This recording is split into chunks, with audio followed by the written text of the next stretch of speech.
Oke, buat Tri, apa nih yang bisa kita diskusikan di sesi general? Kamu ada pertanyaan apa nih? Mungkin udah nyiapin pertanyaan? Jadi Mm-mm. selamat siang. Jadi aku Ya, mau siang. ingin bertanya sama Pak Mm-mm. Aga, Mm-mm. penting nggak sih job seeker itu aktif di sosmed? Oh, oke. Penting nggak job seeker itu aktif di sosial media? Jawabannya penting. Kalau disebut penting itu penting banget atau penting aja? Penting banget menurutku. Gitu. Kenapa? Satu, kita ada di era digital. Oke. Era digital itu berarti nanti di dalamnya akan ada interaksi pertukaran informasi secara digital, secara online lah paling gampang gitu. Ya kan? Ya, Nah, kita sebagai seorang job seeker atau pencari kerja, pertanyaanku buat Tri, kira-kira infoloker yang bisa ditemukan di internet sama infoloker yang kamu temukan di print, dicetak, ditempel, di koran, di mana gitu, lebih banyak yang mana? Lebih banyak yang beredar lebih di banyak internet yang apa yang lebih beredar di internet sih Pak, lebih ya banyak banget. betul, dari info lowongan kerja aja lebih banyak di internet. Mereka akan menyebar di mana-mana. Ada yang di website-website perusahaan tertentu, ada di sosial media perusahaan tertentu, di akun Instagramnya, di TikToknya, di Facebooknya, dan lain-lain, di LinkedIn-nya, kayak gitu. Ya nggak? Gitu. Ya, Ada betul. yang di mana-mana pokoknya, secara online, kayak gitu. Banyak sekali, gitu. Kemudian, yang nomor dua, kalau kamu nggak kenal orang yang bekerja di suatu perusahaan, katakanlah HRD, kamu nggak kenal HRD perusahaan, kira-kira lebih gampang ngobrol atau nemuin HRD dengan cara iseng ngedatengin perusahaan langsung, terus ngajak ketemuan sama HRD-nya, atau kamu buka LinkedIn-mu, cari yang jabatannya HR terus kamu chat gitu. Lebih gampang yang mana? Kalau menurut aku lebih gampang ini sih, kayak yang tadi buka LinkedIn terus aku lebih langsung chat Iya, HR-nya itu. iya betul gitu. Nah, kayak gitu kan ya. Terus kamu sebagai job seeker juga, kalau kamu pengen bekerja di suatu perusahaan, kan pengen apa misalkan, pengen meningkatkan kemampuan dong, memiliki kemampuan yang sesuai dengan perusahaan kayak gitu. Kalau kamu pengen belajar sesuatu yang baru nih misalkan, gitu. Tips biar jago software apa gitu. Kira-kira lebih gampang belajarnya itu kamu cari guru, bayar mahal secara langsung gitu ya, dengan cara ngedatengin tempatnya langsung, atau mungkin cari gurunya online, atau mungkin kamu nonton YouTube, nonton tutorialnya gitu. Kira-kira lebih simpel mana? Lebih simpel lihat tutor sih, Ya, lebih lihat ya secara tutor. online kan lebih gampang ya. Nah, di sini semua tuh dari tadi tuh sebenarnya kita ya lagi ngobrolin apa sih? Ya lagi ngobrolin interaksi digital gitu, interaksi online yang berkaitan dengan aset-aset digital gitu. Aset-aset digital tuh ya segala sesuatu bernilai yang beredar secara digital kayak begitu gitu. Secara online gitu. Yang itu berharga, ada value-nya gitu, ada hak paten, hak ciptanya dan lain-lain lah gitu. Nah, dari sini kita harus bisa menyimpulkan di awal ya bahwa saya job seeker, ya kan? Kalau tugas seorang job seeker itu apa? Ya nyari job, ya nggak sih? Kayak gitu. Lah masalahnya mayoritas job sekarang online, gitu. HRD warga-warga perusahaan ditemukan secara online lebih gampang, gitu. Untuk pengembangan diriku secara online lebih gampang. Berarti kan aku harus melek nih sama melek online, melek digital ya nggak sih? Kayak gitu, gitu. Nah, biar bisa melek doang kan nggak cukup, harus ada interaksi, ya kan? Interaksinya. Interaksi. Interaksi itu ada interaksi yang searah, ada artikel online kamu baca gitu. Tapi kan manusia makhluk sosial gitu. Berarti kan membutuhkan interaksi yang dua arah. Kamu Ya, ngasih action, ada feedbacknya. Nah itu bisa terjadi dengan cara apa? Main sosial media. Karena fungsi sosial media ini macam-macam. Mulai dari berhubungan, dalam heeh, tanda kutip mengenal yang belum kenal, lalu iya. membangun network sesuai dengan kebutuhan, dan termasuk untuk apa? Nyari job, kayak gitu. Jadi penting sekali.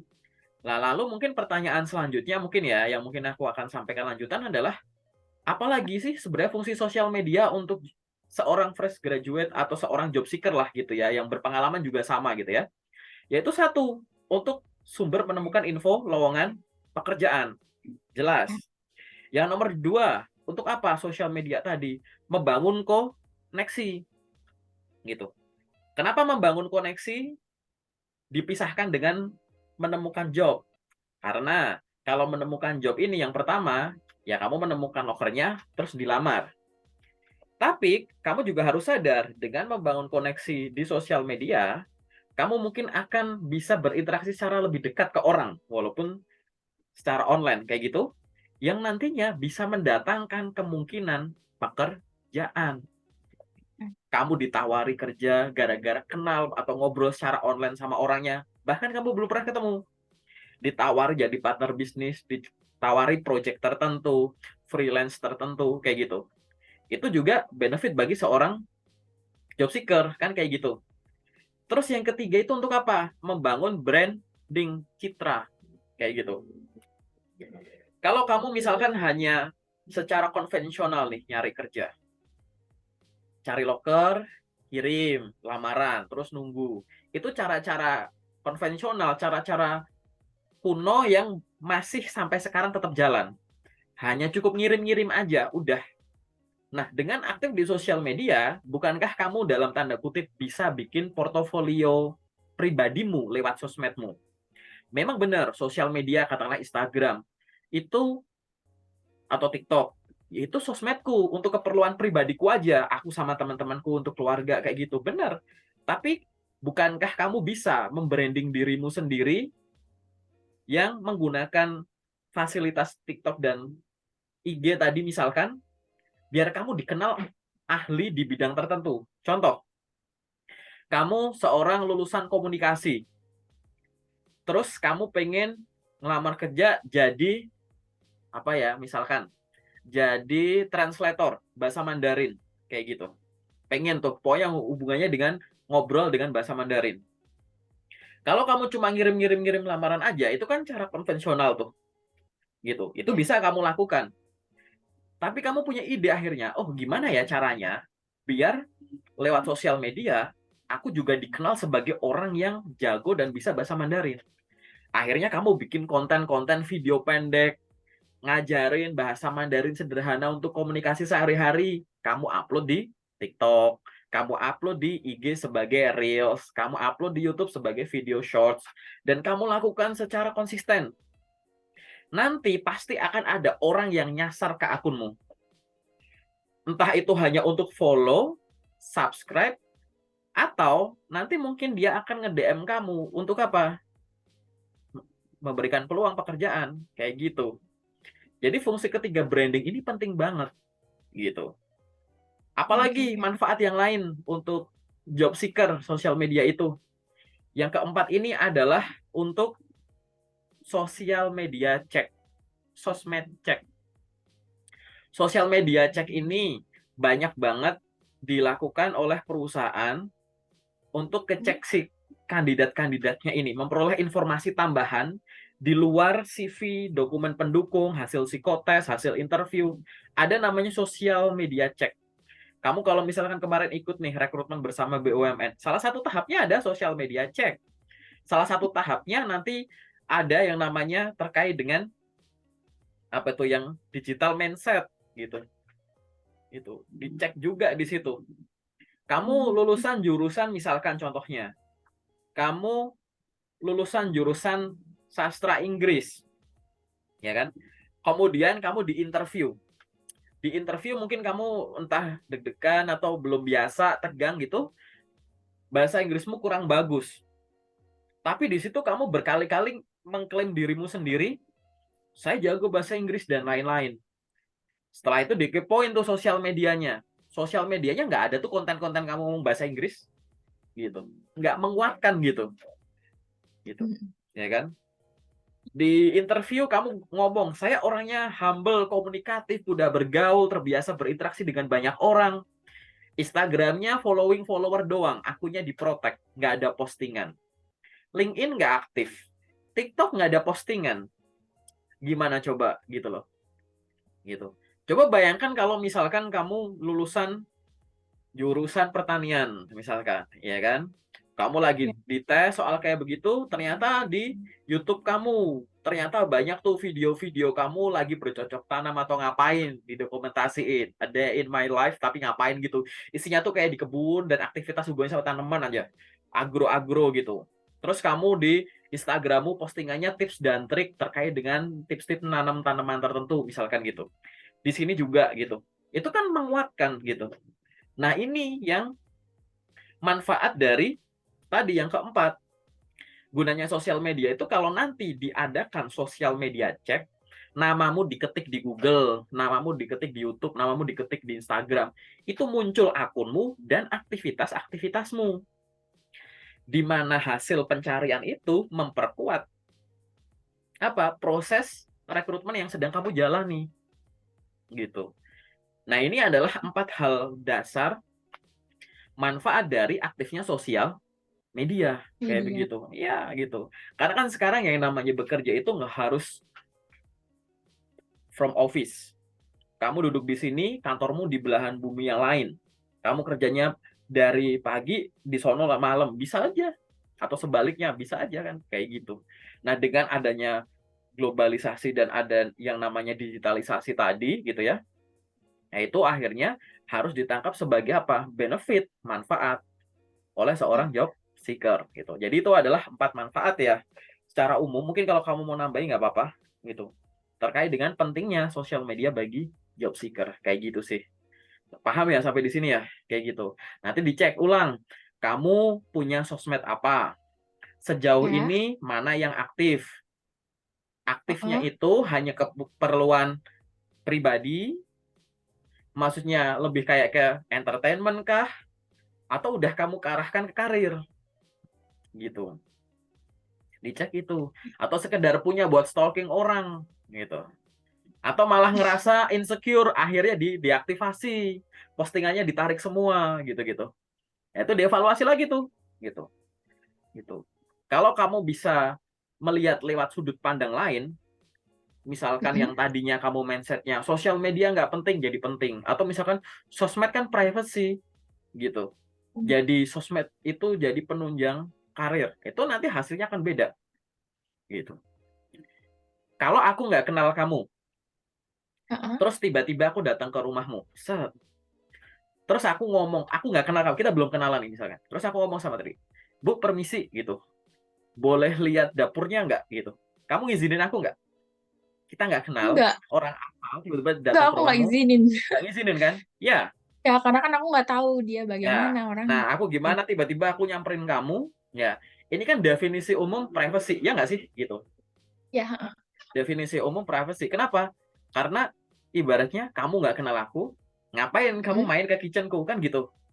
Ya, Gitu. heeh, Ini betul. contoh definisi umum yaitu my privacy. Coba sekarang kita pakai sudut pandang lain. Mungkin kamu pernah lihat di sosial media, entah itu di YouTube, entah di TikTok terserah, Hmm? orang itu malah bikin konten, yo jalan-jalan di rumahku ini malah room tour. Ada nggak orang yang kayak begitu? Gitu. Ada sih, ada. Nunjukin gitu. Gitu. Ini sebenarnya hanya perubahan mindset sedikit aja. Yang tadinya orang kebanyakan melihat ini sebagai sesuatu privacy, orang lain nggak boleh lihat. Orang ini Heeh. melihat, wah ini ada potensi bisnis nih di sini. Aku bikin video room tour, seolah-olah flexing, mamerin ini, gini. Videonya diupload, yang nonton banyak, viral, dia dapat, misal ke YouTube dapat AdSense, gitu. Dapat duit, gitu. Dia room tour, ke meja makan, misalkan orang belum kenal loh. Kan penontonnya orang yang sama sekali nggak dia kenal, dia ngizinin. Akhirnya di situ di meja ada endorsan produk. Nah, dia akhirnya endorsan datang itu. Ini hanya dengan menggeser definisi privacy, paham nggak? Gitu. Paham, Nah, paham. sekarang kamu coba pikirkan, misalkan kamu punya Instagram gitu. IG Hmm? ku biasanya untuk personal. Sekarang gimana caranya IG jadi pendatang peluang karir? Mungkin kalau bukan karir utama nggak apa-apa deh. Ada orang minta di endorse aku aja deh, misalkan kayak gitu. Gitu. Atau datangin affiliate deh, gitu. Coba mikirin kayak begitu. Ke semua sosmedmu yang ada, gitu. Nah, ini adalah tadi, gitu. Yang namanya digital mindset tuh udah ke arah sana. Digital mindset itu adalah suatu sudut pandang di mana kamu sadar bahwa kita hidup di era digital dan kita membutuhkan semua interaksi, mayoritas interaksi yang ada di kehidupan sehari-hari akan lekat dengan hal-hal yang sifatnya digital. Entah komunikasi digital, entah itu aset-aset digital itu, gitu. Nah, kamu harus punya mindset itu. Ini aku omong ini malah topik kalau tes di rekrutmen BUMN ini kamu lakukan ya, gitu.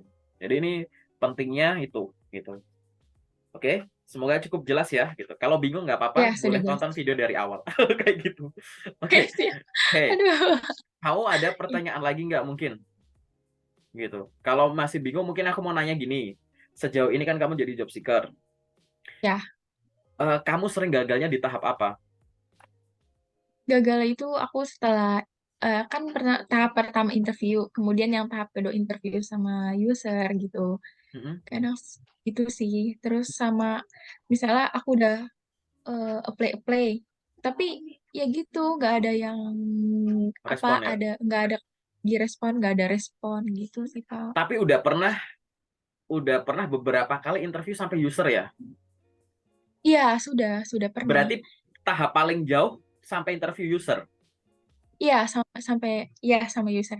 Oke, oke. Jadi gini, kamu merasa bahwa udah banyak lamar tapi panggilannya dikit, ya kan? Iya. Satunya Oh, lagi, aku betul. beberapa kali sampai interview user tapi nggak ada kelanjutan. Mm-mm. Oke, maka yang jadi bahan belajarmu itu dua hal ini. Apa? Fokus utamamu nomor satu adalah coba pelajari interview user itu dengan lebih baik. Simpelnya gini lah, kalau kamu udah pernah lolos sampai interview user, berarti kan Ya. tahap sebelumnya kamu sebenarnya nggak ada masalah gitu. Oh, Misalkan CV-mu nggak usah aku review, mm-mm. walaupun nanti aku review ya gitu. Itu sebenarnya kan nggak ada masalah kamu udah pernah sampai tahap itu gitu. Jadi masalah utamamu di interview user atau mungkin secara umum interview ini gitu. Nanti di sesi detail aku jelasin lebih detail terkait dengan interview ini, apa yang harus dilakukan sama interview ini gitu. Ini Ya. jadi fokus utamamu. Nanti kalau mau belajarnya secara mandiri, buka channel YouTube-ku, buka playlist yang judulnya tes interview. Di situ Iya, ada iya, iya. 40-an pertanyaan, belum aku tambah. Itu adalah pertanyaan-pertanyaan interview yang biasa muncul. Yang harus Hmm. kamu tonton semua, nggak harus dalam waktu 1 hari sih, itu beberapa hari nggak apa-apa. Biar apa? Biar nanti kamu familiar dengan pertanyaan-pertanyaan HR atau user yang sifatnya umum. Biar muncul ide. Karena interview itu nggak bisa dipelajari secara dadakan, nggak bisa dipelajari secara hafalan. Karena pertanyaan itu bentuknya bisa beda-beda. Kenapa harus dipahami? Karena mungkin kamu akan menemukan pertanyaan beda-beda, tapi intinya tuh jawabannya sama, menanyakan ini. Cuman modelnya beda-beda. Kenapa modelnya beda-beda? Penanyanya beda-beda. Beda-beda. Isi otaknya beda, cara menanyakannya beda-beda. Kayak gitu. Jadi harus dibiasakan ya, memahami setiap pertanyaan interview itu. Kayak gitu. Itu yang masalah, kenapa ya kok interview userku tuh banyak yang nggak lanjut gitu. Ini secara umum dulu Oh, ya jawabannya ya. Kemudian yang kedua, terkait dengan banyaknya lamaran yang sudah kamu berikan, tapi sedikit yang respon.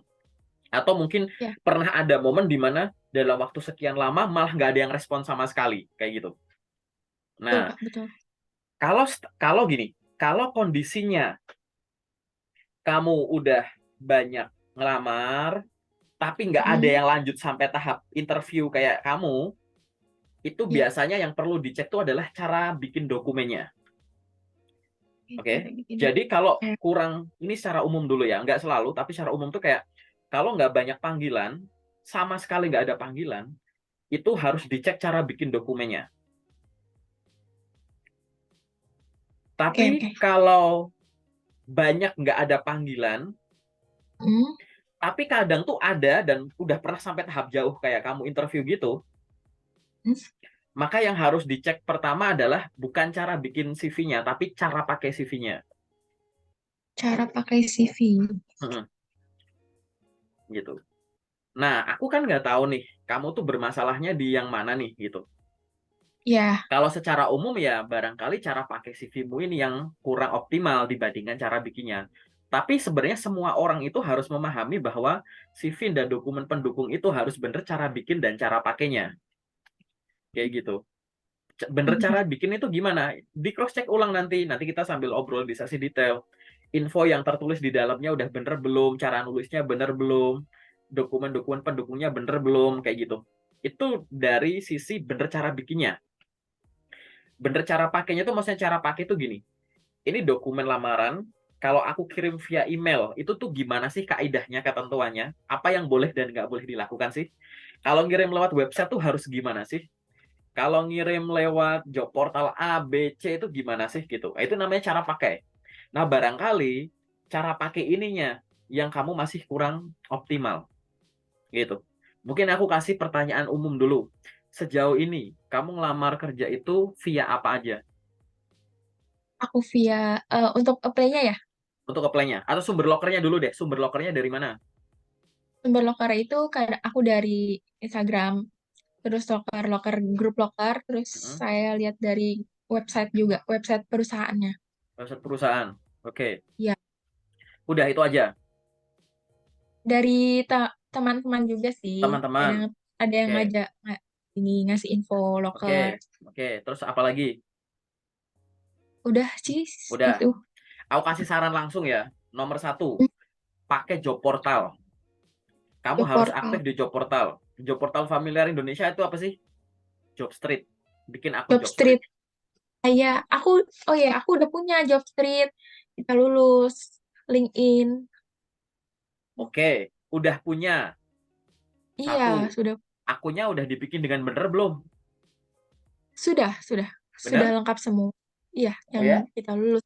Iya. LinkedIn? LinkedIn sepertinya masih ada yang aku belum selesaikan. Coba nanti aku cek gitu. Oke. Ya, Kayaknya kalau misalkan udah sebanyak itu gitu, mungkin hasilnya akan sedikit lebih beda deh gitu. Kayaknya job portal dan LinkedIn-mu, entah tadi yang kamu sebut ya, Jobstreet kita lulus LinkedIn, kayaknya masih kurang tereksplor tuh di situ tuh, oke. gitu. Ini aku nggak, ini masih kecurigaanku sih. Kan bisa benar Mm, bisa salah, nanti bisa si detail kita cek, ya kan? Yang nomor dua adalah mm. apalagi yang harus kamu tahu, aku tanya dulu. Rata-rata per hari kamu bisa ngirim berapa lamaran kerja? Kalau lewat aplikasi mungkin aku bisa sekitar sehari Total, itu semua. Bayangin, semuanya semua. Sehari itu bisa berapa lamaran kira-kira? sekitar 25-an sih, Pak. 25 per hari. Oke. Iya, iya. Oke. Dan itu kamu konsisten ya tiap hari ya? Konsisten kadang aku skip 2 hari sekali atau kadang kalau ini setiap hari aku iniin play gitu sih, Pak. Maksudnya, bentar, definisi skip tuh gimana? Kan aku misalnya hari ini aku play nih. Nah, besok aku nggak apply, baru besokannya lagi baru apply Kenapa gitu. apply-nya, kenapa besok nggak apply? Biasanya dipakai untuk apa itu waktunya?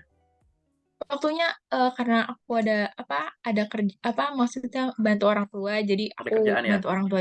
Ya, Oh, bantu oke. orang Oke. tua. Oke. Sebenarnya nggak masalah ya kayak gitu ya. Itu. Mungkin saranku adalah coba kamu bisa apply-nya tiap hari. Oke. Di hari kamu harus support orang tua, mungkin porsi waktunya lebih pendek. Atau di hari kamu harus support orang tua. Tadi kan waktumu udah kemakan banyak nih. Apply Mhm. lewat cara paling mudah. Yang tinggal klik, klik, klik, klik. Paham nggak? Gitu. Iya. Tapi saranku, sama sekali jangan pernah ada hari kosong. Kecuali bener-bener nggak ada waktu lagi tuh. Gitu. Oh, jadi harus bener-bener yang setiap harinya tuh harus apply terus gitu ya, Pak? Ya. Kira-kira Pokoknya kenapa? semaksimal mungkin harus bisa apply gitu. Yes, Entah itu yes. walaupun satu ataupun dua dalam per hari itu, yang penting pokoknya ada usaha lah untuk apply gitu. Ya. Maksudnya gitu. Kenapa harus tiap hari? Heeh, kenapa bagaimana Pak? Menurutmu Kenapa? kenapa? Supaya ini sih, jadi apa HRD juga melihat terus, wah ternyata ini ada ini nih apa sih kayak semangat untuk mencari pekerjaannya seperti Oke, itu. itu betul. Heeh. Itu betul. Peluangnya kayak wah ternyata ini kerja keras juga ya untuk mencari pekerjaan ya seperti itu. Ya, ya, itu Ya, betul. ya kayak Tapi kira-kira yang lain apa? Ada lagi nggak ya kepikiran? nggak pikiran kayak Kenapa harus ngelamar tiap hari? supaya ya supaya mungkin banyak supaya HRD juga lama kelamaan kan tahu juga semuanya seperti itu atau ada hal yang lain? Aku lagi Oke, lupa aku lagi. ya nggak apa-apa, aku jelasin. Kenapa kok kamu harus lamar tiap hari? Sebenarnya cuma dua alasan. Satu, Kenapa tuh, Pak? satu, Oh, karena setiap hari pasti ada loker baru. oh ya betul betul. Ya nggak? Iya, Gitu. betul betul. Aku nge-share di Heeh, grup loker kan beda-beda tuh tiap tiap harinya tuh hari sebenarnya. ya. Heeh, heeh. Kenapa kok kita harus apply tiap hari sih? Satu, karena loker itu akan muncul tiap hari. Oh, Yang nomor dua, karena kita nggak tahu loker yang cocok buat kita tuh muncul hari apa. oh iya Ya nggak? Nah, sekarang iya kalau betul. dua kalimat ini coba kita pikirkan jadi satu kalimat. Mm-mm. Aku tahu harus ngelamar jadi apa. Aku tahu Oh, aku pengen jadi apa, aku tahu. Tapi aku nggak tahu nih kapan lokerku ini muncul. Yang jelas, setiap hari pasti ada loker baru. mm, Aku ulang ya. Aku tahu harus ngelamar jadi apa. Coba bayangin aja deh. Aku tahu harus ngelamar jadi apa. Aku tahu kok aku pengen jadi apa. Aku pengen kerja apa, aku tahu. Tapi aku nggak tahu kapan loker yang cocok buat aku tuh ada. mm-mm. Tapi yang Ya, jelas, setiap hari ada loker baru. mm-mm. Berarti yang harus aku lakukan apa? Ya ngecek tiap hari kan? Tiap hari ya. Heeh. Ada Gitu. nggak nih yang cocok buat aku di bagian yang aku mau gitu ya, Pak? Mm-mm. Ya, kayak gitu. Makanya kamu harus ngecek secara berkala. Berarti apply-nya Berkala, berkala. Ya berkala kapan? Tiap hari berkala, lah. Kayak gitu. tiap hari. Begitu. Nah, yang aku Mm-mm. khawatirkan adalah ada hari di mana kamu nggak ngecek sumber-sumbermu tadi, tapi lokernya Ternyata, muncul. oh ya. Gitu. Begitu Nah, besoknya itu yang aku takutin, Pak. Benar, sebenarnya begitu, itu Pak aku ya, begitu lusanya kamu buka loker takut. tadi, kamu kelewatan infonya, udah tenggelam. Nah, itu. Iya, Infonya aku yang takutnya di tenggelam. situ. Heeh, benar. Iya. Mungkin Gitu. aku kan kadang aku dari Pak Aga kan setiap hari ya. Kadang kan Mm, aku karena yang ya sibuk, terus jadinya baru aku kebesokannya mm-mm. baru aku apply. Wah, ini ternyata dari kemarin tuh ada yang cocok buat aku, tapi aku malah telat untuk apply di hari itu. Jadi ya udah, aku akhirnya apply-nya di hari yang selanjutnya yang aku bisa gitu akunya. Nah itu. Nah itu. Sayang banget kan kalau kelewat kan kayak gitu. Banyak orang lebih Takutnya udah, Mm-mm. Banyak malah pada mengkhawatirkan, wah nanti kalau ngirim via ini lamaranku tenggelam loh. Daripada mengkhawatirkan lamaran tenggelam, malah kamu harus sebagai job seeker itu harus lebih takut kalau infonya tenggelam. Info tenggelam, kamu nggak terinfo, tidak terinfo.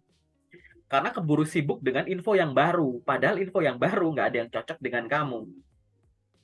Nah, kalaupun kamu di hari ini punya waktu untuk ngecek info kemarin, hmm, takutnya apa? Waktumu hari ini, pikiranmu hari ini, tenagamu hari ini kepake untuk yang kemarin, kemarin. gitu Ya, loh. betul betul. Iya, Gitu. iya. Makanya kamu harus ngeceknya tiap hari. Biar Iya. waktumu, pikiranmu, tenagamu hari ini untuk yang Mm-mm. hari ini. Yang besok ya untuk yang besok, gitu aja. Kayak nggak ada loker lagi, ya nggak sih? Gitu. Iya, Gitu iya. loh maksudnya. Gitu ya, paham ya? Paham, Oke, paham, paham. semoga cukup jelas Berarti ya. aku harus setiap hari aku pokoknya semaksimal mungkin, sebisa mungkin ya aku harus apply entah itu satu atau dua, pokoknya setiap hari itu ya apply gitu. Ya Siapa nggak tahu di satu hari dua itu, dong, nggak satu dua dong di target. Sumbermu kan tadi iya, banyak. iya, Ada grup iya, loker, iya, iya. ada ini, ada Heeh, ini, heeh. ada ini. Tadi kamu nyebut banyak loh. Saya ingat Iya, loh, LinkedIn yang kita maksud, lulus, website, Jobstreet, grup lokerku. Mas, ya, dua udah 10 udah gitu. semuanya. Lah kalau tadi barusan kamu bilang satu atau dua, sumbermu tadi Enggak, ada kalau 5. misalnya Kalau nggak cuma ada dua waktu gini kan yang berarti, cukup pas gitu. nah, kalau nggak ada waktu yang cukup, coba tanyakan kamu dirimu sendiri. Emang bener ya, dari 24 jamku sama sekali nggak ada waktu lagi gitu. Gitu. Itu aja sih. Buat dipadetin, dicek time management lagi aja gitu. Oke? Cukup jelas? Oke, Cukup jelas? jelas. Kalau cukup jelas, sekarang aku pengen masuk ke sesi detail aja ya. Oke? Oke, wait ya.